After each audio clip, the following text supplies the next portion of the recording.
You are listening to the Done with Dieting podcast, episode number 37. Hi, I'm Elizabeth Sherman, former corporate high-tech executive turned life and weight loss coach. But it doesn't seem like it was that long ago that I was searching for that perfect diet. You know, the one that would finally be the magic pill to lose the weight that I so desired. Fast forward past tons of failed diets, endless hours of exercise, and painful lessons learned.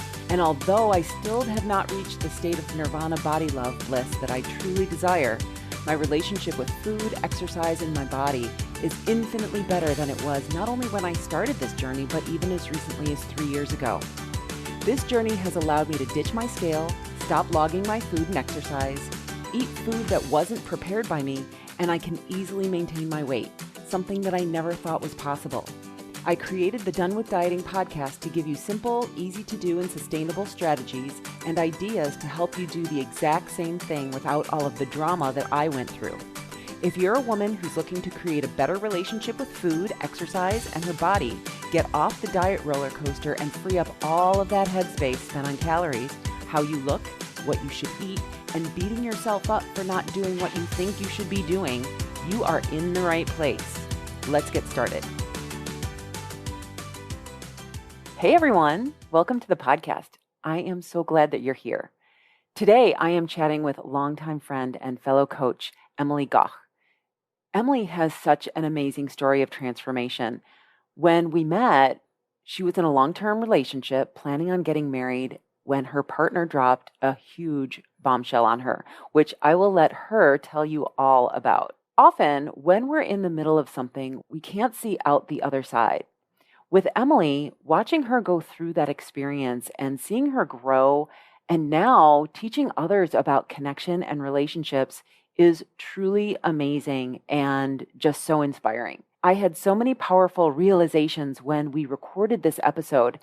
Now, there are a few sound issues, so please forgive me, but I really think that you're going to enjoy this interview. So, without any more introduction, here's the interview. All right, everyone, welcome Emily to the show. Hi, I'm so excited to be here. Thank you for having me, Elizabeth. I am super excited to have you because we've known each other for so long. You helped me through creating my podcast. And so now I just want to share everyone with you, or share you with everyone rather. And so first of all, introduce yourself, tell everyone what you do. And yeah, let's just start there. I love it. Okay. So I'm cracking up because we were just talking about this before we jumped on, that I have had quite the transition over the years that you've known me. And you're like, I've been through it all. And I said, are you confused yet? And you said, no, it's actually made perfect sense and natural transitions. So I started in the corporate world. I was in the corporate world for 11 years, but I knew the whole time that I did not want to stay there. That was more just a means to an end. So on the side, while I was still in corporate, I was teaching boot camps. I went back to school for a couple of years part-time to get certified as a holistic nutritionist. And that was how I launched my online business back in 2017, I guess. Yeah, 2017 was with holistic nutrition. And that was great. And I ended up quitting my job while I was still doing that at my full-time job to go full-time with the online thing. And I wasn't quite feeling it. I was like, okay, I put all this work into it. I don't understand what isn't quite clicking. It just, I was bored. I was bored and I couldn't figure out why. So finally it started being pointed out to me that I was really passionate about podcasting, because by then I had launched 2 different podcasts. People kept coming to me and going, how have you launched one? Or have you launched 2? I haven't even launched one and I want to. And I was so lit up about it that I started teaching people how to launch podcasts. So I switched into kind of that role and teaching people how to connect really deeply through a podcast as well, with listeners to gain clients, that entire thing into a really amazing listener experience, because that's what it's all about. We have to really keep that at the forefront. And then 2020 happened. The shit show that was 2020. And I think a lot of us reevaluated a lot of priorities. And I went through a deep depression in 2020, partly because I'm Canadian. Canada has been locked down for almost the entire pandemic. And it was just becoming too much for me. And it really forced me to look at my priorities. And I realized that the thread that has tied everything together in everything that I've done is human connection. So I'm now doing human connection and relationship coaching and teaching people how to create more intimacy with each other, with their partners, and with themselves too, because I went through some pretty significant changes in my personal life that we can get into that sort of triggered a lot of this. And people, again, it's so funny how these things just progress the way they did, because people kept coming to me for this type of advice, like relationship coaching type of things. And I loved it, but I was like, am I really the person that you want based on my personal story? But I seem to have picked up a few nuggets of wisdom along the way, and it seems to resonate with people. And I just love it. It's absolutely lights me up. And I finally found the thing. So it took a while to get here, but yes, this is absolutely what I'm meant to be doing. Okay. So I love that. And I've been watching you throughout this whole process. We met when you started your first podcast. That was the first podcast that I was ever on. And you made it such an amazing experience for me that I wanted to keep doing them. And gosh, I don't know how many I've been on at this point, but yeah, that was fantastic. And so when we met, you were doing nutrition work and were on your second podcast at that point. Yes. And so, yeah, the podcast, are you still doing it? Yeah. So I'm the worst at introducing myself. I forget all of the things. So my podcast is called Room to Grow. And we talk about basically all the uncomfortable topics that so many of us like to avoid. We really go into some hard topics. We talk about everything from infidelity and betrayal to learning how to trust people again, how to trust yourself more, how to create more intimacy in your relationships, all of those types of things. I have some really incredible guests come on. Elizabeth, you've been one of them. Yeah. So it's featured in the top 200 around the world in the relationship category, which just continues to blow me away. So yes, we have a great time over there, over at Room to Grow. That is so cool. Good for you. Good for you. But thank you. Let's talk about trust. Because yes. Trust is, and specifically self-trust, but it's something that a lot of women struggle with, especially when it comes to their bodies, when it comes to food, when it comes to showing up for themselves and doing the thing that they say that they're going to do. A lot of my clients come to me and they say, I can make commitments to other people. I just can't keep commitments to myself. And it's something that I've been working on and helping my clients through, but I'm curious, what are your techniques? Let's just jump in there. So I think that part of my personal story is relevant when talking about trust. So while I was in the corporate world as well, I was in a 9-year relationship. And on Christmas Eve of 2018, I got a knock on the door, and it was his previous girlfriend, at least I thought previous girlfriend, to inform me that they had been having an affair off and on for our entire 9 years together. So I ended the relationship, but there was a huge amount of lies and deceptions that were uncovered in the months that followed, including the fact that he had a secret house 170 meters from our driveway for several years. It just went on and on. So I'm a good person to talk to about trust because I was determined throughout that entire process of the breakup that I was going to protect the part of me that was trusting. I was not going to allow the falling apart of that relationship and the being hit over the head with just these insane facts that had been going on behind my life, behind closed doors that I didn't know about. I was not going to allow that to take away what I consider to be one of the best parts of me. But when you go through years of being lied to by the person you're closest to, gaslighting, those types of things, that adds whole new layers to the issues of trust, and particularly self-trust, because our realities have been manipulated to such a degree that when we have a thought, we no longer believe it because we've been taught not to. And I think a lot of us go through this. It's just added layers when you have some relational trauma that can really play a huge role in disintegrating that trust. And we have to work a lot harder to build it back up too. So something that I tell people is to ask themselves, what would it feel like to trust? Because as much as, yes, everything has to start with how much we trust ourselves, one of the mirrors that we can see that level of trust in is through relationships, because relationships hold a mirror up to us in a way that nothing else does. If we find ourselves constantly distrustful of the people closest to us, or the people that we are dating, the people that we're getting into romantic relationships with in particular, because those are the most vulnerable, that is really shining a light on a part of us that we need to take responsibility for and to work on and to heal. And that's where the real work starts. When we start to notice that, because self-awareness is always the first step, we have to have that recognition in ourselves as opposed to projecting that onto everyone else. So if we aren't trusting of somebody, it's very easy to point the finger at them and say, well, it's because you're doing something wrong, or you're cheating on me, or you lied to me, or whatever. And I'm not saying that that's not true. Sometimes it could be, I hope not, but sometimes, yes, that is the reality. It is true.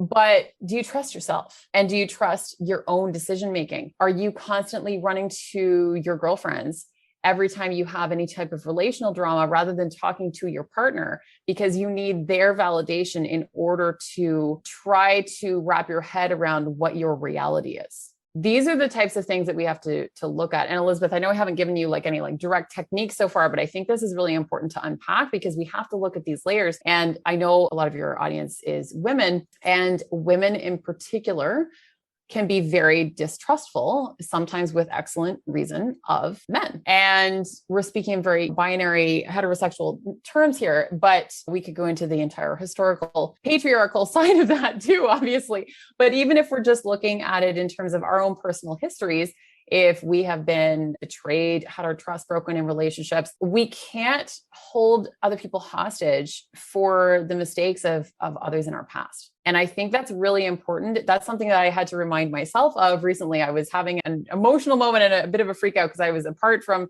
somebody that I care about, who's somebody who's really close to my heart. And it was so funny because I said something similar about the holding hostage part on another podcast interview. And the day I had a freak out, I signed on to Instagram after I had freaked out.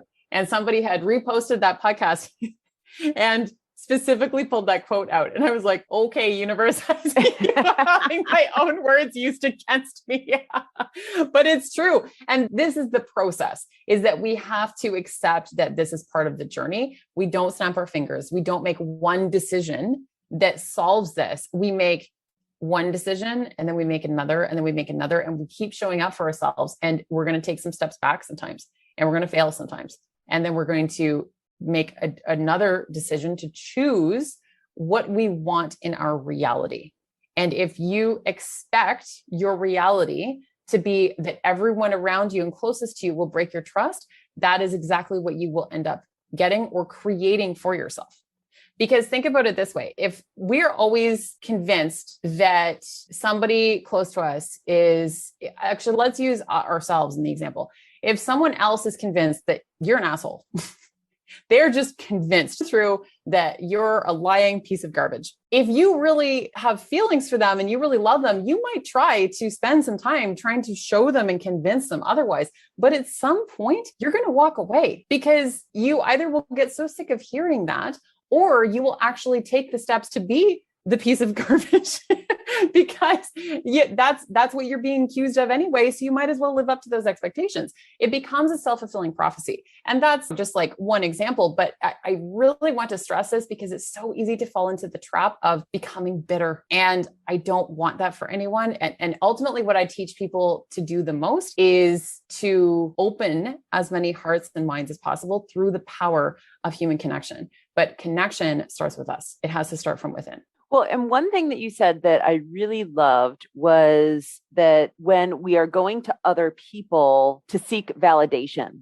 and I think that that's actually really true about many women, is that we look for the answers outside of ourselves. We don't trust ourselves. And so we therefore don't validate ourselves and our feelings either. And so we go to other people and we're like, so this happened and I'm just checking, am I wrong here or what's happening? Right? Yeah, totally. First of all, everyone needs to vent to their friends sometimes. Sure. Men, women, yes, we all need to vent sometimes. But notice if it's a habit that every time you are having some feelings of discomfort or unease or anxiety, are you running straight to your girlfriends? And let's say that this is maybe specific to a relational issue. Are you then running straight to your girlfriends to bitch about your partner? And if you are you having the hard conversations with your partner? Like, are you actually putting in the effort to really deepen your communication? Because otherwise you're actually removing the intimacy that you crave in the relationship and taking it elsewhere. You're pulling it out of the relationship. And that's a problem. And that's not the solution that you're actually looking for. You're looking for the opposite, but you're creating something different. And I think that that's something really important to remember. And again, I'm using relationships as an example here, but this also comes from overall confidence and self-esteem and self-worth that applies to every single area of our lives. Like whether it's our relationships to our bodies, relationships to food, however this plays out, these patterns repeat just in different circumstances in different areas of our lives. Yeah. And so what I'm hearing is also that the amount of trust that we have to other people may be related to the amount or inversely related to the amount of self-doubt that we have within ourselves. Absolutely. So if I don't have a lot of trust that I can make good decisions or that I can listen to my emotions or listen to my intuition and trust that it's telling me the right thing, then that's going to come across in my relationship with others. Yeah. Yeah, absolutely. And it's interesting too, because a big part of lack of self-trust is when we have a lot of anxieties or worries come up in a relationship. When you've already lived through a so-called worst case scenario, which some people have called mine. Trust me, there's far worse out there. Far worse. Okay. But let's, just for argument's sake, let's just phrase it that way. As much as I had to rebuild my self-trust in a lot of ways, and we can get into some of the ways that I did that and continue to do that. It also taught me very quickly, if I can live through this, what else do you have? It's fine. I'll figure it out. I made it through a so-called worst case scenario. And again, there's way worse in the world, especially right now. So many worse things that could happen, but it could be considered our nightmare, one of our many nightmare scenarios. And when you make it through that and you figure it out, it's like, okay, I managed. It wasn't necessarily pretty, but I came out the other side and I figured it out and I'm still standing here and I'm still doing things and I am still choosing to grow from the experience and to use what I learned in that experience to apply to other areas of my life in the best possible way. Well, and it's so interesting. One of the biggest areas or periods of growth in personally that I've had, and then also professionally, is after I learned the concept that if we are willing to feel any emotion, so the reason that we do or don't do anything is because of how we feel or how we think we're going to feel when we do it. So for example, I am going to put myself out on a dating website or I'm not because I'm afraid of judgment or I'm afraid of failure. And if we can walk into any situation going forward saying, well, the worst thing that can happen to me is actually feeling some sort of negative emotion. And so therefore, I have really nothing to lose. And really, the only negative emotion that we have is the negative self-talk that happens on the other side, because we're not afraid of the failure. We're not afraid of the judgment. We're afraid of the things that we say to ourselves on the other side of that experience that are like, you shouldn't have done that, or you're a terrible person, or blah, blah, blah, which then makes us feel horrible. Yeah. It's funny you mention the negative self-talk too, because there's a story that I've heard floating around from a couple different people lately. And it's about this woman who went on a date and she got stood up and she tells her friend about it. And her friend just says all these awful things to her about she's ugly and she's fat. And maybe he walked in and saw her and then walked away. Just all these terrible things. And then the punchline of the story is, except she was the friend saying that to herself. There's no actual friend. And we've all related to this before because we've all been there. I think the difference is, again, when you make a choice to start training your brain to do something else. And that can be a long process. It doesn't happen overnight. But one of the things that I really focus on the most is teaching people compassion and teaching people how to show themselves compassion. And a mentor of mine, this was months ago, I was saying to her in conversation, something about, we all see this floating around on Instagram. We've all said this before too, but how we're our own worst enemies. And she looked at me and she said, I'm not. And I had this light bulb moment, like, oh my God, there's a different reality out there. And we had a whole conversation about it. And she did used to be her own worst critic, and she trained herself to not be. And yeah, it took a few years, but it's almost as though we need to observe some of these thoughts coming up without judgment. So, because otherwise it can just go down an entire negative thought spiral. We have the negative thought, and then we have another negative thought about thinking the negative thought, and it just continues on and on. So instead, when we have the negative thought, we can notice it, observe it, and then choose to do something different with it. There's Byron Katie's work as well, where she talks about challenging those types of thoughts, where it's like, okay, is this 100% true? How do you know? And really pushing back on that. And the ultimate truth is that we never know anything 100% for sure, whether it's assumptions that we're making about other people or whether it's judgments we're making about ourselves. We never know those things 100% for sure. So there's so much room to challenge that. And when you start to do that over and over and over again, just like any habit, you're going to start to retrain your brain to think a little bit differently and to start showing yourself more compassion. That's the biggest, if I could say one thing that people walk away after working with me saying, that they all mentioned the compassion. They're like, I really feel like I'm so much more compassionate now towards myself than I ever used to be before. And that can change our lives, showing ourselves that kind of compassion. Yeah. One of the reasons that I think we don't have self-compassion is because we think that if we are too easy on ourselves, if we're too soft on ourselves, then we won't want to be better, or we won't want to grow, or we won't want to do the hard things. So what do you say to people who have that mindset? That's a great point, and that's incredibly valid. I think that the biggest sort of counterpoint to that is, can you come at it from a place of acceptance instead? Accepting that this is who you are, this is where you're at right now, and also still desiring and putting in the action steps towards more of whatever you want, or something different compared to what you currently have. It doesn't mean that if you try to hate yourself through it, it's not going to work very well. I always think of like the friend example. I always think of, what would you say to your friend? And sometimes the way we talk to ourselves, if we said those things to a child or to a friend, do we really think that would actually help them do better at the task? Sure, sometimes we can use people's disbelief in what it is that we're working towards as fuel. I get that. I understand that side of things. But psychologically speaking, humans respond far better to positive reinforcement than negative. And we include ourselves in that. So just the acceptance of being like, okay, I don't really like X, Y, and Z about my life right now, but I accept that this is where I am, and that this is what I have, and this is what I'm doing. And then you can still come up with a plan of action steps to work towards something different. It just doesn't mean that you have to take out your entire self-esteem at the same time while you're working towards those things. Yeah. One of the analogies that I really like is, most of us have had terrible managers, right?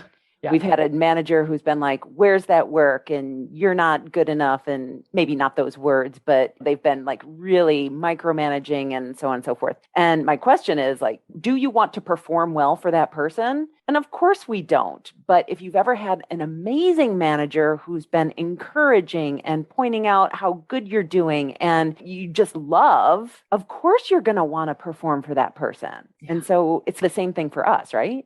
Yeah. Yeah, I think so too. I think that that's something that we can all be in a state of working on a regular basis, is cultivating more self-acceptance. And that's really where self-esteem starts too, is the self-acceptance of, this is who I am, this is where I'm at. And yes, you can still continue to grow, but you have to start with the acceptance of where you currently are in order to get to where you're going. I think of a lot of nature metaphors and something like a tree. Just because a tree wants to grow bigger, you don't see trees sitting around like hating the fact that they're still small and young and have a tiny little root system.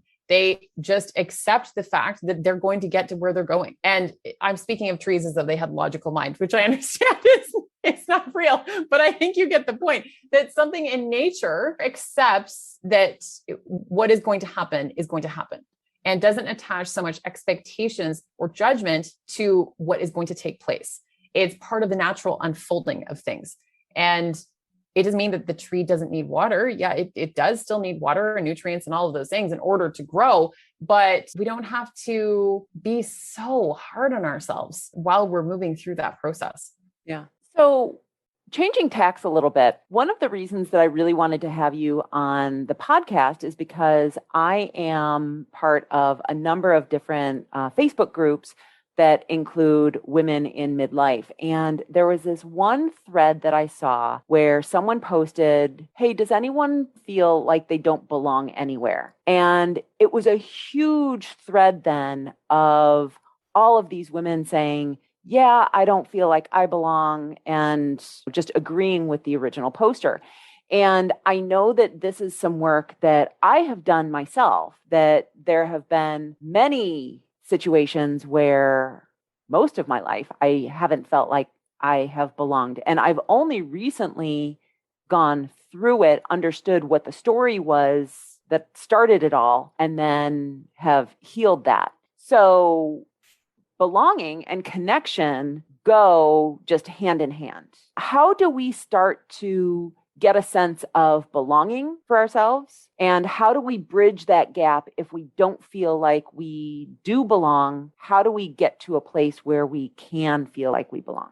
I think that when it comes to belonging, sometimes we haven't found our people yet. And that can be really hard because especially when we're adults, it can feel a lot harder to make new friends. And luckily we live in, yes, the age of the internet, which is a beautiful thing. We're also still living through a pandemic. So as much as we're all incredibly grateful that technology has gotten us through this, and allowed us to still maintain connection, because if this had happened 50 years ago, we would not be in the same position. But it still doesn't replace the in-person connection. And connection to me is really belonging. A sense of belonging is really at the root of connection, because if that's how we feel like we belong as humans, is building these relationships with people, platonic, romantic, and otherwise, that really nourish us. And that's a piece of advice that I give to people a lot, is to think about what nourishes you. And when you're interacting with different people, pay attention to who nourishes you, who lights you up, who leaves you feeling energized after you've interacted with them.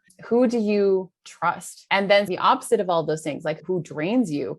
Who do you feel a little bit uncomfortable with? Who do you maybe feel as though you wouldn't tell your darkest secret to?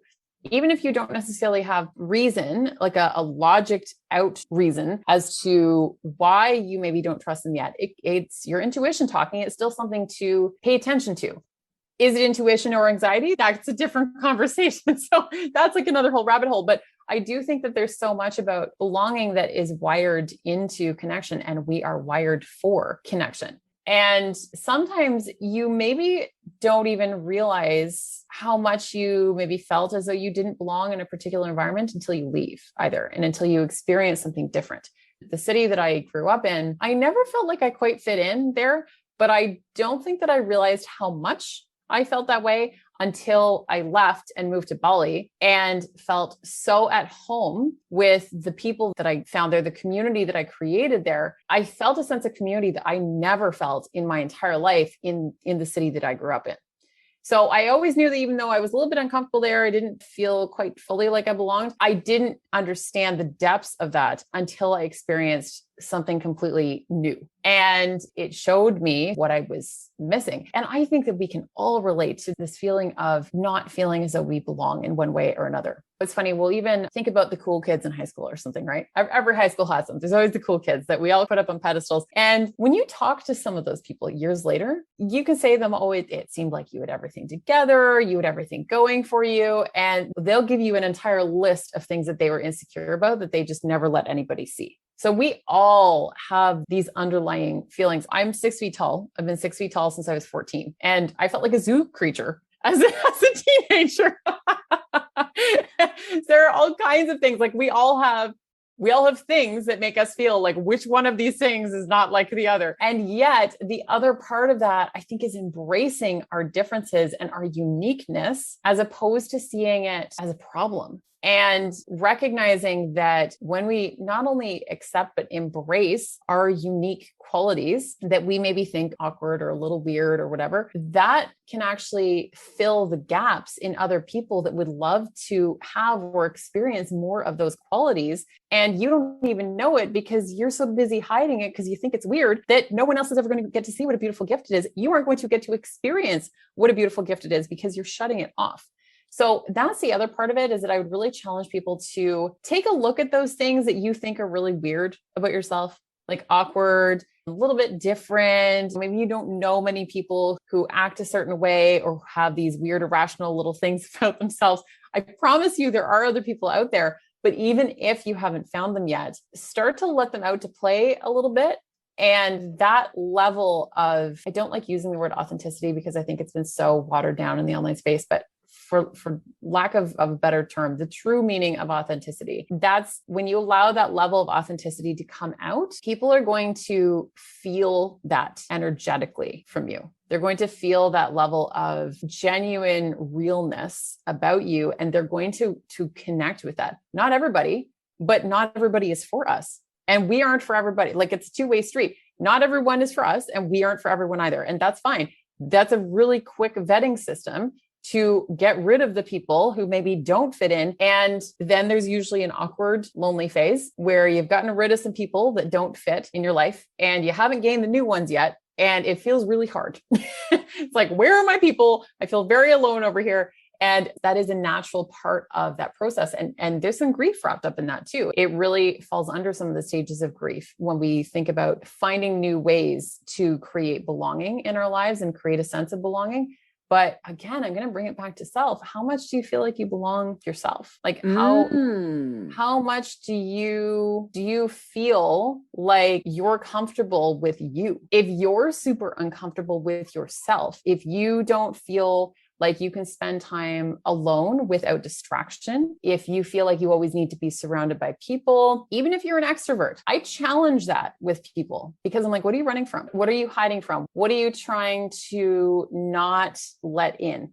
And sometimes we have to create and cultivate that space. Doesn't necessarily have to mean meditation or anything. That's not everybody's jam, but just a little bit of silence in your life where you're not actively distracting yourself with anything. And that's also a really great way to build self-trust and intuition because you are allowing the energetic space for you to be able to really start to understand yourself on a deeper level, to hear what those little hits of intuition are trying to tell you. I feel like a lot of people will also say they have trouble making decisions. And I'm like, how much space have you cultivated in your life?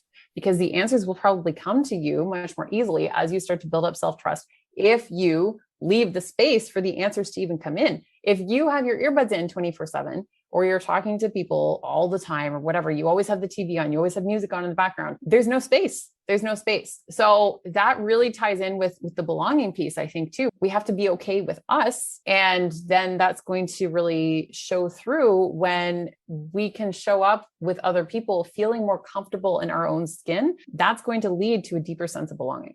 Well, and I love what you just said about a sense of belonging with others comes from having a sense of acceptance of yourself. That's brilliant.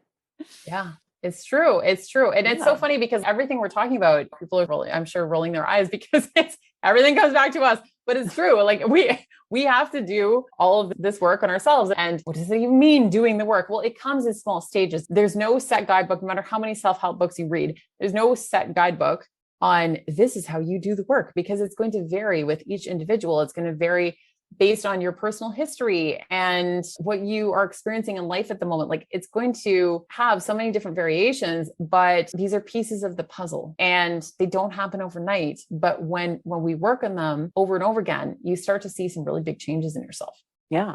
As you were talking, I was thinking we probably should have started with the definitions of belonging, fitting in, and acceptance first, so that we can figure out, like, where do we want to be, right?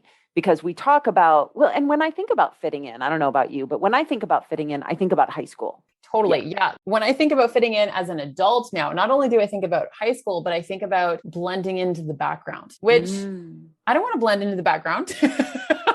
You know what I mean? And some people do. It's not because I don't think that anyone truly wants to blend into the background. I think that there are a lot of us, and I am one of them, who's cool to fly under the radar sometimes, but I don't want to blend in because everyone wants to feel seen, heard, and understood. And in order to do that, you can't blend in. You can find ways to fit in if that's your goal. And there's nothing wrong with that goal. That's fine. But I think that fitting in to me sometimes feels like blending in. And no one wants to blend into the background. Not really, not on a deep level. When you really pull back the layers on that, nobody actually wants that. Yeah. And as you said that, what I was thinking is it's like being a supporting actor in your own story about yourself when you're trying to fit in with other people. You're not allowing who you are to come through. You're trying to tamper that so that, I don't know, is it risking rejection? Totally. And judgment and everything else. I have a friend, Trevor Boehm. He's been on the podcast. He's just incredible men's coach. He's amazing, doing really, really cool things in the world. And he went through this entire thing he calls the Year to Live project. I won't go into all of it here, but one of the things that he did was going into a dark room for 28 days. And by dark room, I mean pitch black, like for 28 straight days. There was no getting used to it. You couldn't even see your hand in front of your face, none of the above. And one of the things that he explains it so much more beautifully and eloquently on the interview that I did with him. But one of the things that emerged the most with him when he physically emerged from the room was that he didn't give a shit anymore about the judgments of other people, and that we have a limited amount of time here. And yet we spend so much of our energy being so concerned, whether subconsciously or consciously, about what everyone else is going to think about us, and how much wasted time and effort and energy that is, that we could be pouring into so many other areas of our life, including showing up as who we really are. And again, that's a quick discernment tool, but it's scary. When we actually show who we really are, you're going to lose some people. And that, I think, is one of the parts that we struggle with the most, because we're not ready to let go of the relationships and the connections that aren't coming with us when we fully bloom into who we are here to be. What's fascinating about that is that as I've gotten older, so I'm 52 right now, I think.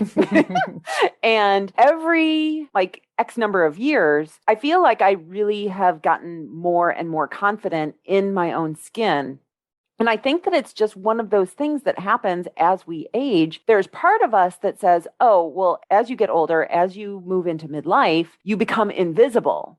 But I think that invisibility, or that lack of pressure on appearing a certain way, and when I say appearing, that could be physically, or it could also be generally in life, that when we take the pressure off of who we need to be, that we have as younger women, that it really opens up for a lot of women my age and older, that it's like, who cares? I'm too old for this shiz. Yeah. And how freeing, right? How freeing to be able to embrace that. I've talked to a lot of people lately who are 50 plus, and they have all said that as they have continued to age, that they've all sort of experienced that, and the level of freedom that you can have. And then it's so funny, because I would imagine that you get to that and then you look back going, why didn't I just show up this way before? Like, what was I so worried about? Right. Yeah. Yeah. 100%. And it's almost like, when you look at past pictures of yourself, and it's interesting that we were talking about compassion, because you know how you can look at past pictures of yourself, and I'm going to tie this back to my body in just a second, and we see pictures of our younger selves and we're like, why was I so hard on myself? My body was beautiful, or whatever it was that I was struggling with. It actually turned out okay. And not only did it turn out okay, but I'm really happy with where I am today. And what's really interesting is, since I've moved to Mexico, I have not had a scale. I threw my weight scale away. And I was talking to a client just the other day, and she was like, you still take pictures of yourself?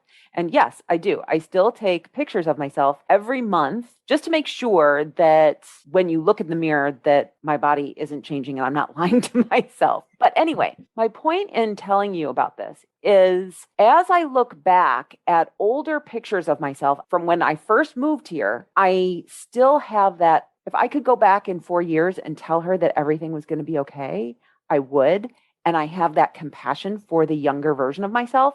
And what's really fascinating about that is I can now actually even move that dial closer to where I am today, because I can look at pictures of me from last month and have that same type of compassion. I haven't gotten to present day yet, but it's getting a lot closer. I love that. And that's huge. That's massive growth right there. I actually did, and I should probably repost it because it's been months, but months ago, I did a side by side of a photo from 3 years ago compared to a photo of me last fall.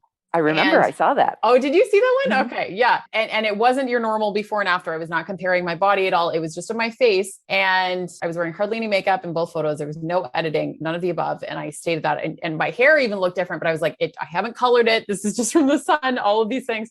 And ultimately what I was saying in the caption was that transformation comes from within, because when I look at that version of myself, and the photo was taken before I found out about about 6 months before I found out about the 9-year affair. It was actually the day that I quit my corporate job as well. And everything is said in my eyes. And it's so funny because I feel like I've lived 5 lifetimes in those 3 years. I don't even know how else to describe it. Actually, Elizabeth, that picture that you saw, I think that the other thing that was really obvious in that photo, in the photo comparison, was that I was practically glowing in the more recent one compared to the other one. I just looked dull and a little bit scared. So you had mentioned at one point talking about having a relationship and not really being sure about, does that person like me or not?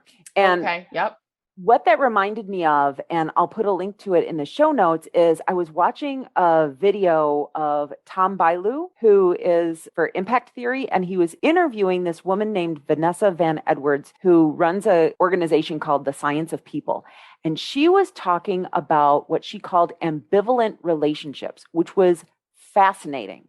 So these are the people she distinguished between. We know toxic relationships, and we know that when we're in a relationship with someone that we don't like, that we steer clear from them. If they ask us to lunch, we're like, no, hard pass.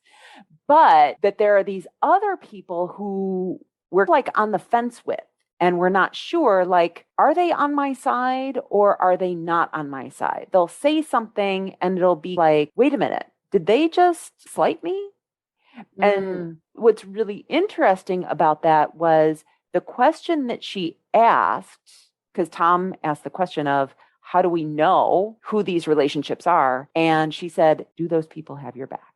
Oh, I think that's a great question, because that's rooted in evolution, because we had to be able to trust the people closest to us or we would literally die.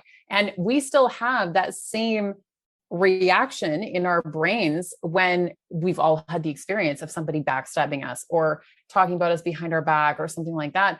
And the other thing is that when we hear, I don't know about you, Elizabeth, but when I hear somebody say to me, when they're talking shit about somebody that they know, or maybe it's a mutual friend or whatever, if it's a mutual friend, I will have even a different reaction, because then I will actually likely defend whoever we're talking about. But my immediate thought is, if you're saying this to me about them, you're definitely talking about me to other people too.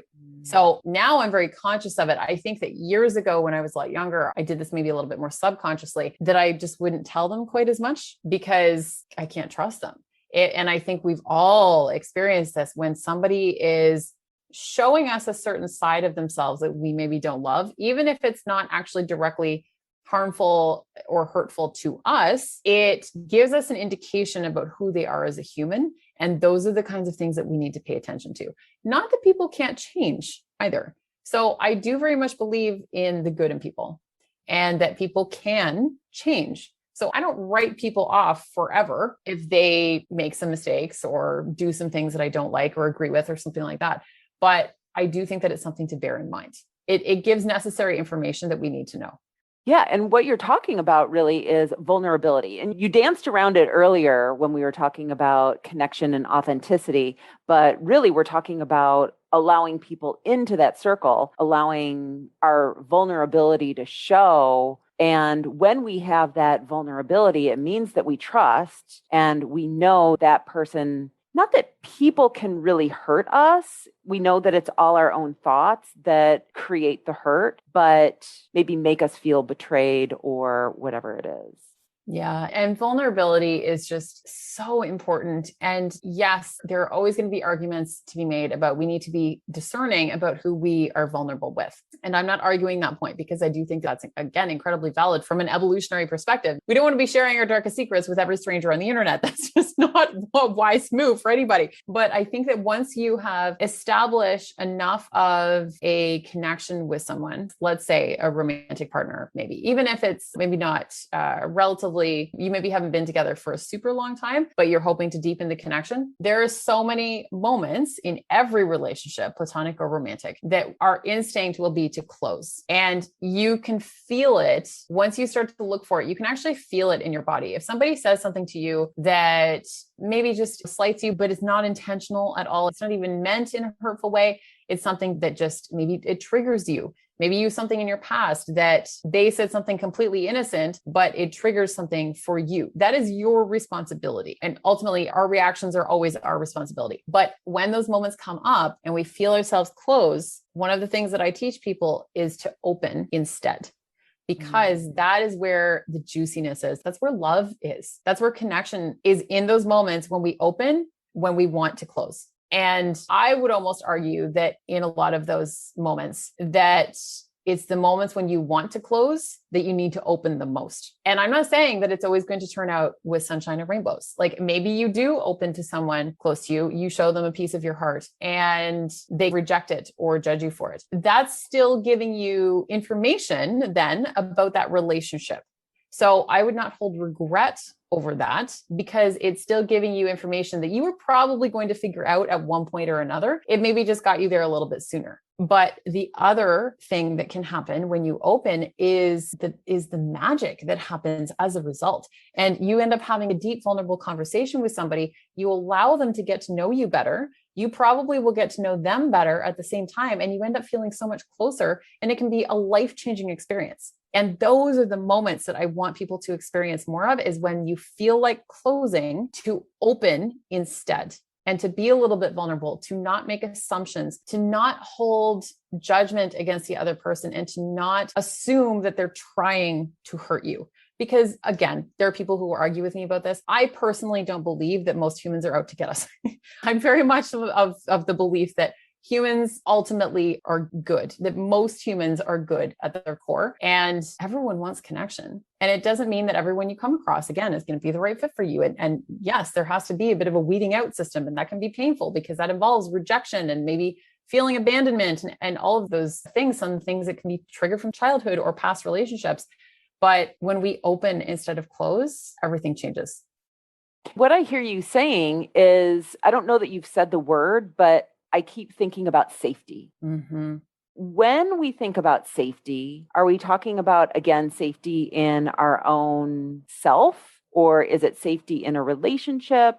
Yeah. It's both, because we can't always be looking to our partner to create our entire sense of safety. So yes, we still need to cultivate safety and security for ourselves, emotionally and otherwise, emotionally, physically, all the things. But a healthy relationship still has to have a sense of underlying security and stability and safety for it to thrive and for it to grow. And both parties need that. So it's something that is cultivated over time. Connection deepens and love deepens with time. And as you get to know somebody more and all of those things, but none of that will happen without those moments of opening instead of closing to create that safety. But we absolutely need safety in the context of our relationships. But sometimes we have to ask ourselves some hard questions, because if we're looking to our partner to create the entire sense of safety for us, both in the relationship and as an individual, that's a problem, because that's way too much pressure on the other person. That's way too much pressure in the relationship.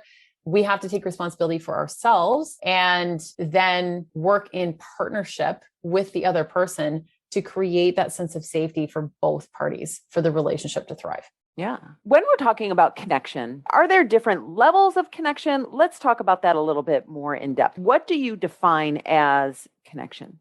Oh, that's a good question. I feel as though connection is a mutually beneficial relationship. I'm trying to think of this from different angles because you can also have connection with, for example, somebody who is a podcast host. Like, there are all kinds of people that will reach out to me and I've never spoken to them before. They feel deeply connected to me because they have me in their ears and I'm talking about some things that they really relate to on a deep level. So they feel deeply connected to me. So I'm trying to think of a definition of connection that would encompass that type of connection as well as all the way to the other end of the spectrum, like romantic partner connection. But there is still a mutual benefit, even in the podcast host example, because I'm putting the podcast out there hoping that it reaches someone. So I am still connected to them. I just might not have as much of a conscious awareness of the individual who is listening unless they reach out to tell me. As you're talking, what I'm sensing is actually going back to safety. As a podcast host and as a listener, the listener feels safe with the content of the podcast host. And as the podcast host, I feel safe that my content is being received and that I'm not going to get hate mail for it, or that some people are going to find it valuable. So yeah, I think that there's some sort of safety and value in that relationship. It could be. Yeah. Value, I would maybe even use more a little bit. If we're speaking in more general terms, I feel like I would have a little bit of a different definition depending on if it was like a close romantic relationship. But we can have a connection with somebody that is maybe a strictly business relationship where we might not actually like each other very much, but we could respect each other and gain value from the relationship. So there might not be a ton of safety in that relationship, but there is value in it. So yeah, it's a tough question to answer because I feel like the overall definition would vary depending on the context of the relationship. But I actually want to think about that more because I do want to come up with a definition that I feel like would encompass all of the things. Yeah. And I think that maybe even different people, like connection isn't like many things. It isn't a destination, right? It's a practice. It's a process. It's an ongoing discipline, potentially even. Yeah, because there is a lot of work that has to be poured into any relationship if you want to thrive. Yes, we all have people who are like outliers in our worlds, maybe that we don't talk to regularly, but we could reach out. And like Elizabeth, you and I haven't talked like on a call like this for at least, I think, a year or close to it. Yeah. So that's something that we can always think about, but relationships do take work. They don't just happen overnight, and there has to be effort put in on both sides. There needs to be some level of consistency if we want a relationship that's going to actually thrive, like a closer relationship. And it is ultimately about knowing that the other person has your back, communicating your needs. I talk a little bit about emotional translating or emotional alchemy as well. And two individuals, no matter the context of the relationship, are never going to speak exactly the same language. Even if you both speak English, we're always still speaking different languages because we're approaching every relationship, every conversation, every aspect of our life with our own unique biography and experiences and childhood and all of these different things make us the unique human that we are. And all those things fuel how we communicate. So when we're communicating with somebody else, we can have the words come out of our mouth that we would understand. It doesn't necessarily mean that it's going to be received exactly the same way on the other end, and vice versa. So we have to learn to become a bit of an emotional translator to get to know people enough that we can understand how to communicate with them in a way that they best understand, and how to communicate with others how we best understand, in order to create something really healthy that both parties feel seen and heard. Yeah. You made me think about, there are different people in your life. If you don't talk to them for a period of time and then you connect again after a year, 6 months, whatever, everything is great. But then you have other people who you feel tension if you haven't talked to them in whatever your prescribed period of time is. Totally. I've had this conversation with several people lately about how you can go months or even years without not speaking to somebody, and then you pick up right where you left off. And those are the really strong foundational friendships that are to be treasured. Like I love when we get to have those kinds of relationships with people. And sometimes people will grow, change, evolve in two different directions, and you're no longer a good fit. And that's okay. I think that it's more about being accepting of letting them go, as opposed to hanging on to who you think they should be for you. That's part of the problem. And that's where the pain is. It's the resistance to change is where we feel all the pain. Oh, beautiful. So yeah, what you're saying is when we're putting rules or expectations on who that person is because that's how they were in third grade, right? And they always have to be that way. And you're not allowing them to evolve and grow. And yeah, oh, that's so beautiful. I love it. Yeah, it's how relationships fall apart. And it is why we experience the most pain is that somebody disappoints us because they're not living up to who we wanted them to be or who we needed them to be. And they turn out to be somebody else. And we're like, this is not what I signed up for. This is the person that I thought you were supposed to be for me. Yes. Oh, wow. Yeah, that all like ties together because that person may not be showing up as their authentic self because they feel that judgment or those expectations put on them. And they're like, I can't disappoint this person. So therefore, I'm just going to hide this part of myself from them, therefore blocking connection. It all ties together. It does. And in my 9-year relationship, that was a big part that was one of several parts where I needed to take a lot of responsibility for that aspect in order to move forward, because I was always like a big personality, but I chose to water myself down a little bit to maintain the integrity of the relationship. I use integrity given the situation fairly loosely, but integrity on my side, or at least so I thought, but that I wasn't being true to myself because I was deciding, I was making active choices to put the relationship first. And that's a problem because that is where connection goes to die. Mm-hmm. So we have to show up as who we are and let the chips fall. But the other side of the coin is that we have to allow the same for others. We don't get to do that and then not allow anybody else to do it. Like I get to be who I want to be, but you need to be who I want you to be. That's not how it works. Perfect. Well, Emily, if someone likes what you've been saying and they want to work with you, how can they do that? For sure. Yeah. So I'm only working one-on-one with people right now. So you can absolutely reach out. You can check out the Room to Grow podcast, get a better feel for some of the things that I talk about as well. And you can always reach out on Instagram. I'm over at Emily Gough Coach. Gough is like cough with a G. Yeah. EmilyGoughCoaching.com, all of the places, and we can have a chat. Awesome. Well, thank you for being on the show. And thank you for sharing everything with all of the people. It's just, you're amazing. Oh my gosh. Thank you so much for having me. It was a pleasure. So there you have it. I wanted to have Emily on the podcast today because in a world where we are so hyper connected through our phones and the internet, we seem to be more disconnected from those people that we love more than ever. And I think that the biggest standout in this entire episode is when Emily said that if we want connection with others, we need to connect with ourselves. Whoa, that was just huge. And if we want belonging, that's an inside job. We need to feel like we belong. If connecting with yourself so that you can connect with others is something that you want, I highly recommend that you either reach out to Emily through her website or on Instagram. Both are on the show notes, or that you check out the Feel Good Sisterhood. It's my 6-month group coaching program that will start next month. And you can get on the wait list at elizabethsherman.com/group coaching. That's all one word, because often when we're looking for something to fill us up, we go to food to fill it. So whatever you decide, just do something. That's all I have for you today. Have an amazing week, everyone, and I'll see you next time. Bye-bye.